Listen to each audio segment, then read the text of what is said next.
les expérimentations mises en place dans CoCréate répondent à celles d'un atelier classique de couture artisanale. Donc le moment de la prise de mesure. Pour le moment de la prise de mesure, du coup, on a développé un outil.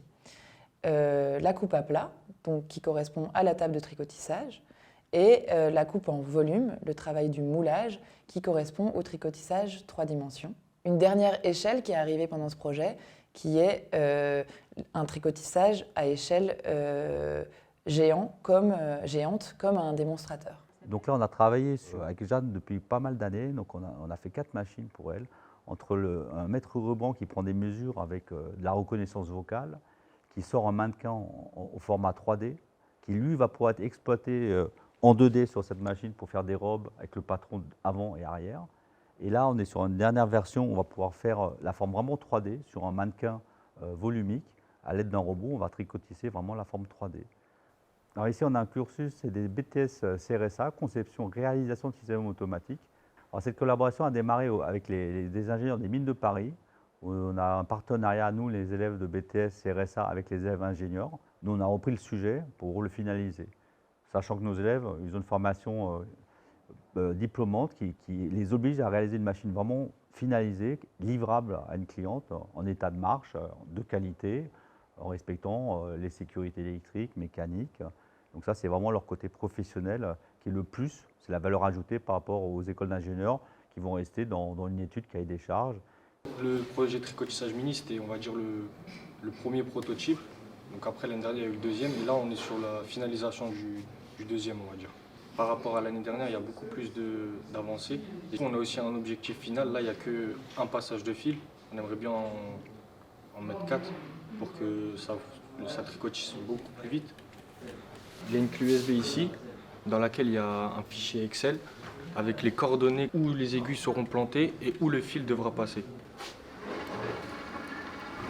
Le fil est tenu par un tube en alu qui tient le fil.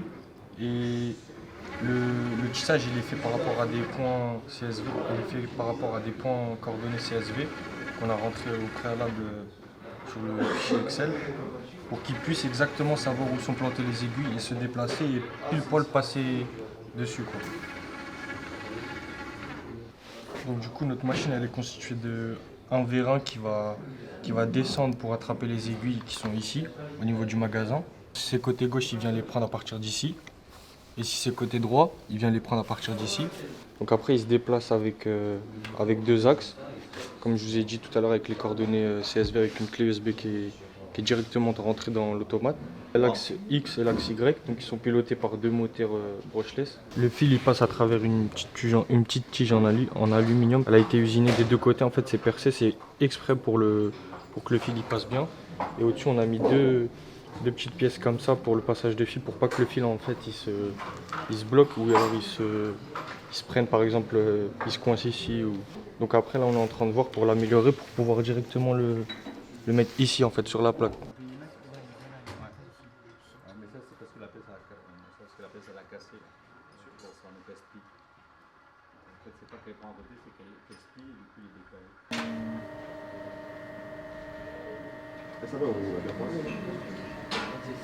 Du coup, à partir d'une forme 3D, là, on extrait des tranches en 2D. La machine en découpe laser nous fait aussi des encoches là, pour qu'on puisse mettre les aiguilles. Ils vont être coincés tous les centimètres ou tous les 2 cm. Donc elles sont toutes inclinées de 10 degrés, écartées à 1 cm, mais bon, ça peut être variable. Donc le nombre d'aiguilles par tranche et le nombre de plans suivant les angles est paramétrable. Et plus elles sont serrées, plus on aura une densité de maillage, de tissu. Donc là, en découpe laser, on est en une précision au dixième de millimètre. On a des espacements très réguliers si on veut. Donc on a quelque chose de très rapide à fabriquer. Une forme comme ça, finalement, une fois qu'on a fait avec le mètre ruban la mesure, une demi-heure après, on a 7 éléments, on a toutes les pièces qu'on assemble. Je veux dire, en 1 heure, on a une forme 3D qu'on peut mettre en place sur notre plateau et on peut lancer le processus de tricotissage. Le but, ce serait qu'il y ait un robot qui sera ici et qui va tricotisser autour d'une forme 3D qui va tourner sur un plateau tournant. On va dire que le robot il va à un point de départ et ensuite il va faire une sorte de figure autour des aiguilles. Dans ce projet, on a dû faire face à la conception et de la programmation. C'est-à-dire par rapport à la conception, on devait réfléchir à comment on allait créer la forme en 3D. Et par rapport à la programmation, on utilise Python, mais il peut être programmé aussi, je crois, par Arduino. Et donc les machines, elles ont évolué au fur du temps. Au début, on est parti sur une conception différente.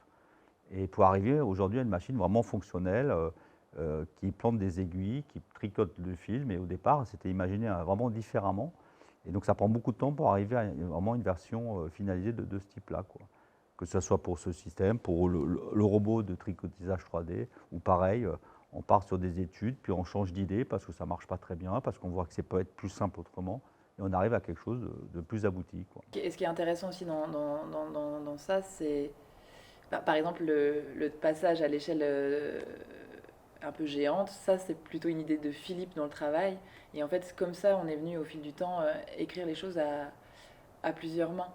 Et donc ça floute aussi les frontières entre élèves, professeurs, ingénieurs, designers, artistes, chercheurs, puisqu'en fait on est tous avec cette espèce de cahier des charges.